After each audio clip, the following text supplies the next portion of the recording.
Sir पैसा दिया था 1,00,000 रुपया राजू के अकाउंट में। सासाराम से बोल रहा हूँ मैं। आवाज आ रही है? बिल्कुल आ रही, बोलिए। जी, और फिर बाकी पैसा हमने सर मोहसिनुल कादरी को दिया था। 1,00,000 रुपया उनके अकाउंट में डाला था हमने, और बाकी 5.5 की बात कर रहे हैं आप? किस सन की बात कर रहे हैं आप? जी 2020 में हमने दिया था राजू को। क्यों दिया था आपने? वो ऐसा एक्चुअली प्लान था सर, वो स्कॉर्पियो का प्लान था वो, तो उसको मर्ज करके उन्होंने कहा था कि आप लैंड ले लो वहाँ पटना में। मैं कहा था मोहसिनुल कादरी ने। तो भाई आप फिर इसके बारे में मुझसे क्यों बात कर रहे हैं? उनसे बात करिए ना। तो सर हमने जो कैश पैसा दिया है मोहसिनुल कादरी को, और जो अकाउंट में हमने पैसा दिया है वो उसका कैसे रिकवरी होगा मेरा? कादरी जिसको आपने पैसा दिया है वो आपके जानने वाले हैं? जी। आपने उनसे पूछा? जी, उस वक्त कंपनी सर बोला कि कंपनी बहुत अच्छी चल रही है, सारा रिस्क हमारा है। तो ठीक है, मैं बताता हूँ आपको समय मैटर क्या था और ये कैश वाली कहानी क्या है। जिस टाइम पर कंपनी चल रही थी, उस टाइम पर कंपनी किसी भी प्लान में 20,000 रुपए से ज्यादा कैश एक्सेप्ट नहीं करती थी, और कंपनी ने इसका बाकायदा वहां पर नोटिस लगा रखा। इसके वजह से बहुत से एसोसिएट वो कस्टमर से कैश लेकर के या तो अपने पे आउट के द्वारा और या तो अपनी चेक के द्वारा प्लॉट बुक कराते थे। जब बहुत से कस्टमर, बहुत से एसोसिएट ऐसे थे जिनके पास अच्छे खासे पैसे होते थे, पैसे पड़े रहते थे, उनका कोई साथी इस कस्टमर ये कहता था मेरे पास 5 लाख कैश है, अकाउंट पैसा नहीं दूंगा मैं, तो वो अपना कैश ले करके आपसे और अपने अकाउंट से चेक दे देते थे या पैसा दे देते थे। तो इसके बारे में आपसे यही कहूंगा कि आप कादरी साहब से ही बात करें। मुझे लगता है कि इनका नेटवर्क नहीं है और ये एग्जिट भी हो गए। चलिए कोई बात नहीं, नेक्स्ट पर आता हूं मैं। देखिए, हाथ वही लोग उठाए जिनका पैसा किसी और के अकाउंट में गया है।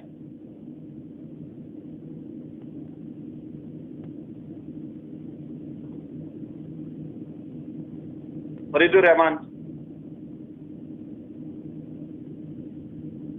जी, अस्सलाम वालेकुम सर। और बताएं जी। सर हमारा पैसा किसी और में नहीं दिया, लेकिन हमने एसटीएल में कैश जमा किया है कानपुर में, लखनऊ में। इसको दिया था ऑफिस में कैश जमा किया है, और लखनऊ में उस दिन जमा किया है एसटीएल में 1,00,000 जिस दिन इलेक्शन के बाई इलेक्शन था। ना आपका कहना है आपने पैसा कैश जमा किया, यही कहना है ना आपका? जी जी जी। देखिए, जिन पैसों पर कोई विवाद नहीं है, जो पैसे इस प्रकार से, उनके ऊपर हम इसके बाद इस तरह बात करें। यहाँ पर एक है विवाद वाला पैसा, जहाँ पे एसोसिएट नहीं मानेगा, उसने अपने अकाउंट में लिया, अपने हाथ में लिया। इसका देखिए वो पैसा जहाँ एसोसिएट मानेगा हाँ उसने लिया है, और एक वो पैसा जो पैसा किसी एसोसिएट के अकाउंट में जाकर कहीं और गया है। ठीक है, तो इन तीनों में पहले अभी हम पहले की बात कर रहे हैं। उम्मीद करते हैं कि शायद आपका पैसा विवादों में ना आए। तो अभी मैं सिर्फ उनके लिए बात करने के लिए आया हूं जिनका पैसा किसी एसोसिएट के पास गया, क्योंकि इसके बाद अगले 2 से 3 दिन में मुझे इसके ऊपर एक्शन करना है। जिन लोगों का पैसा किसी और के अकाउंट में गया है उनसे समझौता बनवाना है या उनको नोटिस कराना है। तो आज की मीटिंग का जो मुख्य उद्देश्य वो यही है। ठीक है, म्यूट कर ले अपने आप को। नेक्स्ट पर गायत्री सोनी जी। जी जी, बहुत देर साहब। हेलो। ठीक है, हेलो हेलो, आवाज आ रही है आपकी, बोलिए। सर जी, मैंने 2 लाख रुपए साधना के अकाउंट में जमा किया था। 1 लाख की RSL। आपने अपने आज की वॉइस रिकॉर्डिंग भेजी है ना कहीं किसी को? हाँ भेजी थी। आप मुझे मैसेज करती रहती है ना बार बार। हाँ जी हाँ। वो लोग आपका पैसा मान रहे हैं और जैसे होगा रास्ता वैसे रास्ता निकाल दिए। क्यों परेशान हो रही है आप? आपको सिर्फ एक संतुष्टि चाहिए कि आपका पैसा सुरक्षित, यही है ना? आपकी रिकॉर्डिंग सुनी है मैंने। हाँ हाँ हाँ। निश्चिंत रहे, आप पैसा सुरक्षित।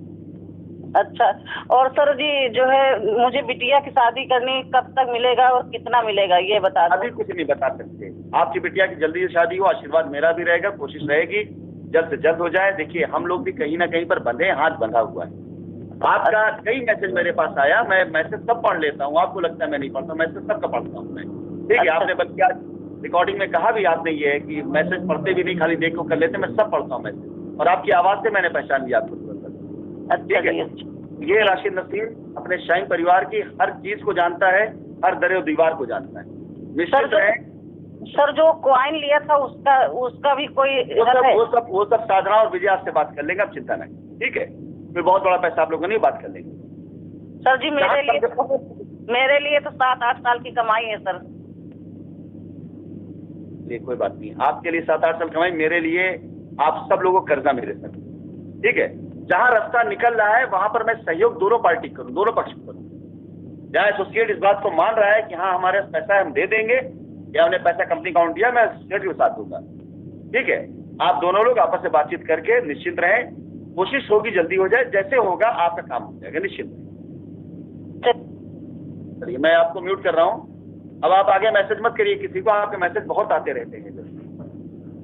चलिए मैं कुछ और लोगों का, रवि कुमार सोनी अनम्यूट करें अपने आप। नमस्कार सर जी, रवि वास्तव लखनऊ से। जी रवि जी, सर मेरा 3,25,000 रुपये मैंने खुद जमा किया है कंपनी में जाकर, और 75,000 रुपये मेरा OTS से था, और लगभग सर 10 से 15,000 रुपये का मेरा एसोसिएट ने अपना चेक लगाया था। सर क्या रास्ते होंगे मेरे लिए? आपने जो जाकर खुद जमा किया था वो आपका कैश था या आपका वो था? सर मैंने कार्ड से दिया है 3,15,000 लगभग। तो ठीक है, मान रहे हो, तो कार्ड एज इक्वल चेक ही है वो तो। जी सर, और सर 15,000। जी सर, तो 15,000 एसोसिएट ने अपना चेक लगाया था सर। हाँ, तो सर क्या रास्ते होंगे फिर उसके लिए? एसोसिएट से बात कर लीजिए, आप खुद ही बता रहे हैं, सुन ही रहे आप उनसे, अगर बस 1 मिनट होल्ड करेंगे, 1 मिनट जी।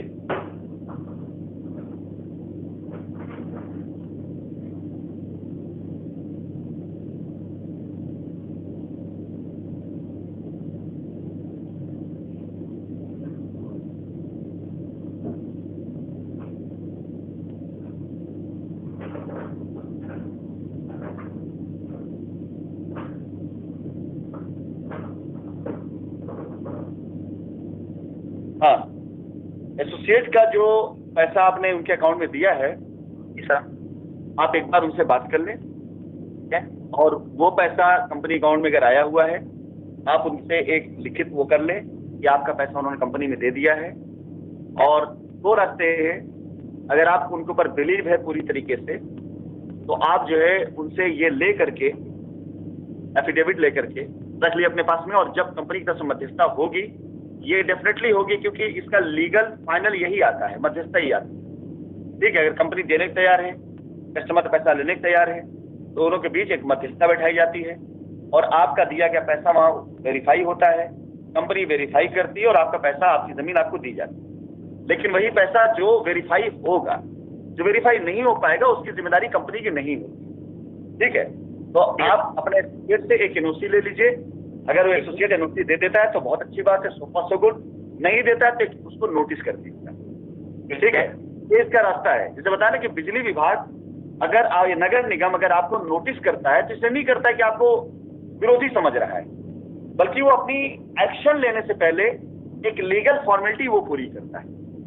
तो सारे के सारे लोगों के लिए मेरा यही मैसेज है कि अगर कोई व्यक्ति आपका पैसा अपने अकाउंट में लिया है और वो कहता है उसने कंपनी पैसा दे दिया है, तो सबसे बेहतर रास्ता है कि उसको एक लीगल नोटिस करता है। तो सर एक छोटा सा क्वेश्चन और है, जैसे लोग हम लोगों को भ्रमित करते हैं कि जाके FIR करिए, नहीं तो कंपनी पैसा नहीं देगी, ये नहीं करेगा, आपको FIR करनी पड़ेगी। तो सर उसके लिए क्या हमें सजेशन देंगे आप सर? क्या एजुकेशन है आप? सर मैं आर्किटेक्ट हूँ।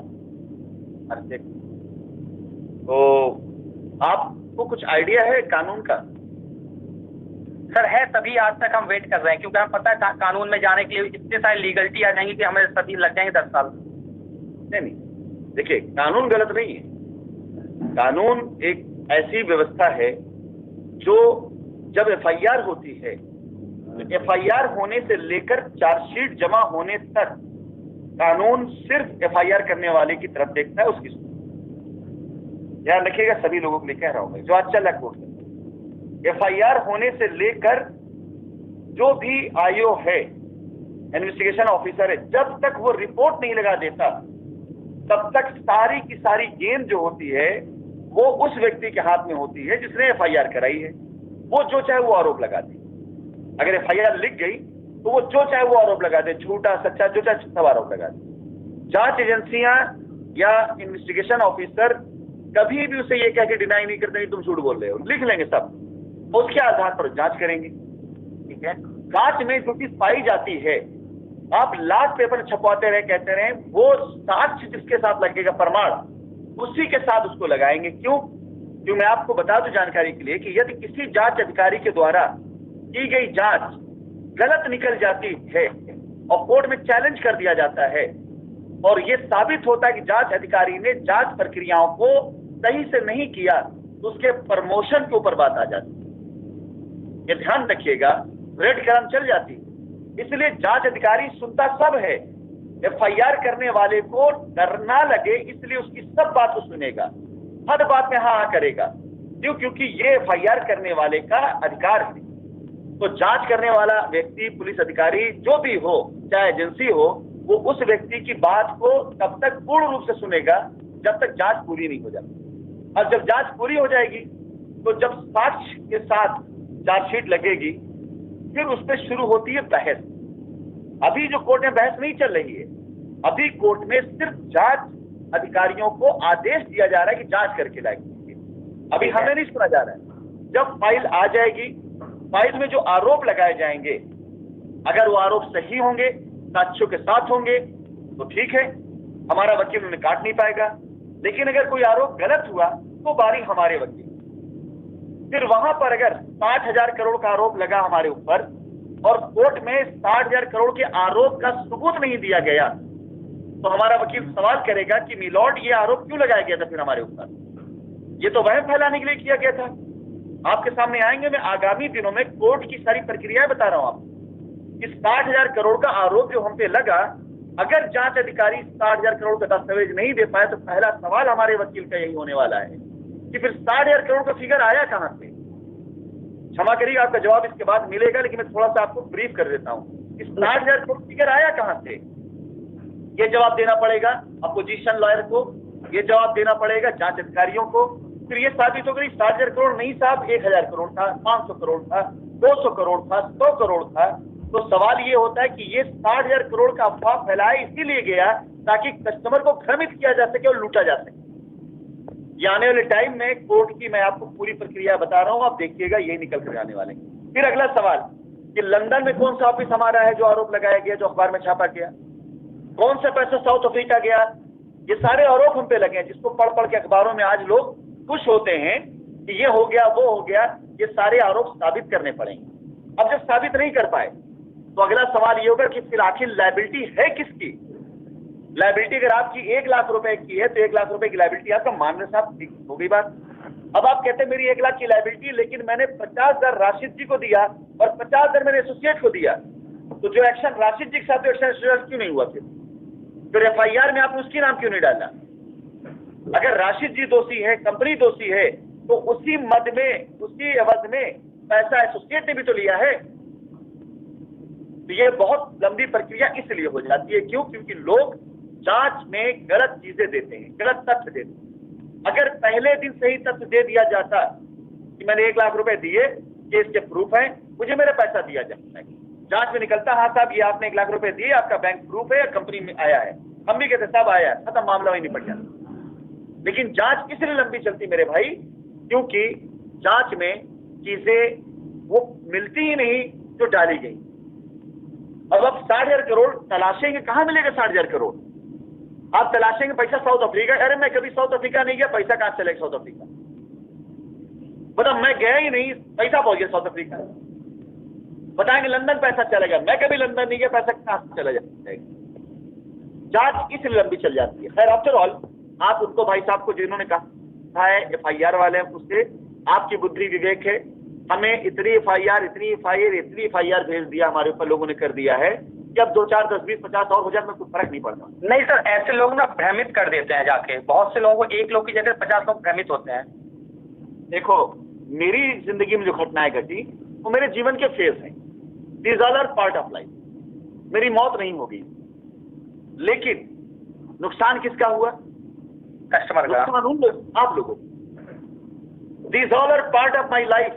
मैं मर तो नहीं गया ना, जिंदा हूं ना, बात तो कर रहा हूं ना, भूखा तो नहीं मर रहा हूं, काम कर रहा हूं ना। These all are part of my life. ये मेरी जिंदगी का हिस्सा था, गुजर गया, लेकिन इसका नुकसान किसे हुआ है और उसका फायदा किसे हुआ है? फर्जी फर्जी एनजीओ बना करके करोड़ों रुपए इकट्ठा कर लिया लोगों ने आपसे मुकदमा कराने के नाम पर। कभी सवाल किया आपने उनसे? क्या आपने मुकदमे के नाम पर चंदा लिया? बहुत पैसा गया है सर, 5-5 हजार तो हमसे मांगा गया है। कभी सवाल किया आपने उनसे? ये 5 एक्चुअली शाइन से थी, एक गाय हो गई थी दूध देती हुई कि अगर दूध देगी तो कुछ करेंगे, और दूध नहीं देंगी तो मारेंगे भी उसको, लतियाएंगे भी उसको, इंजेक्शन लगाएंगे उसको, और नहीं समझ आएगा छोड़ देंगे उसको। और दूध दे रही है तो गाय माता है। यही किया लोगों ने। फिर जैसे मतलब हालात बनाए गए, वो हालात किसी के कल्याण के लिए नहीं थे।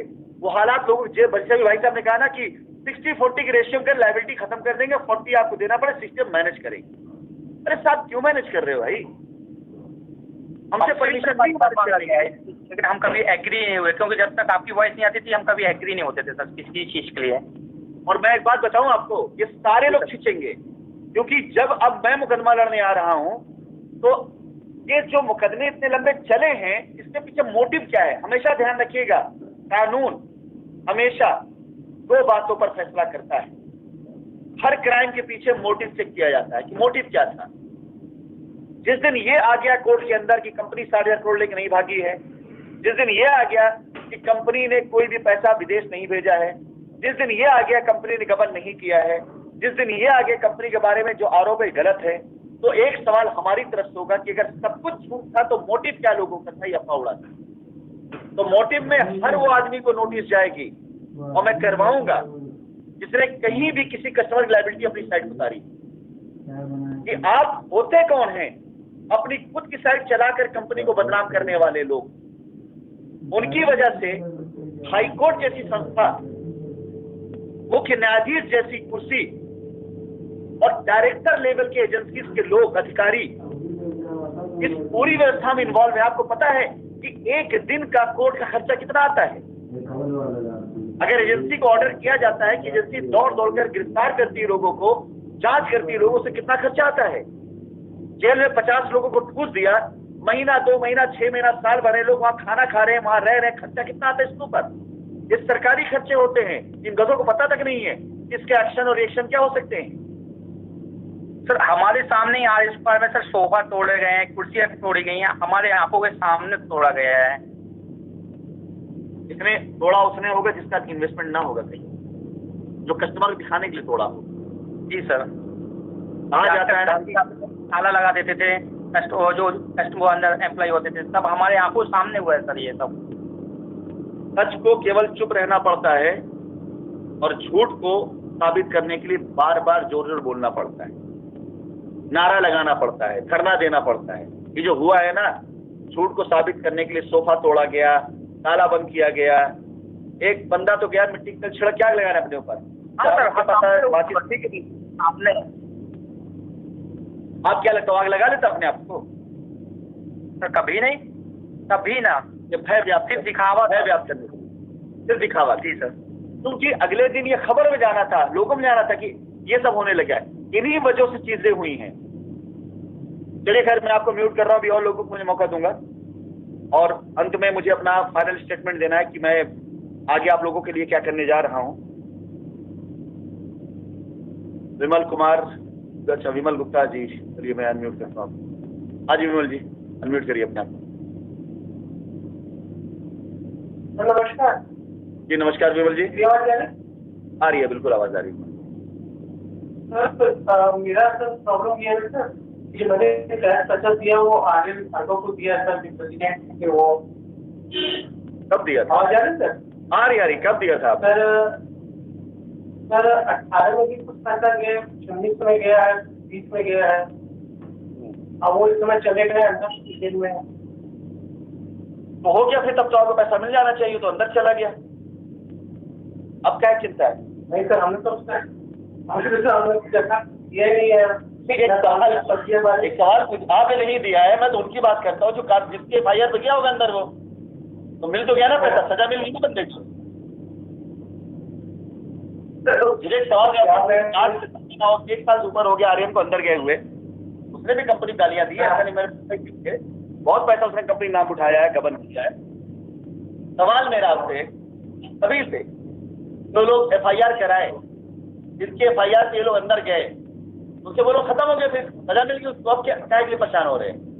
अरे राशिद नसीम खाली अकेले बचे हुए हैं, अब बोल रहे इसलिए आप लोग बात कर रहे हैं, नहीं तो सब तो अरेस्ट हो चुके हैं, खत्म लाइबिलिटी।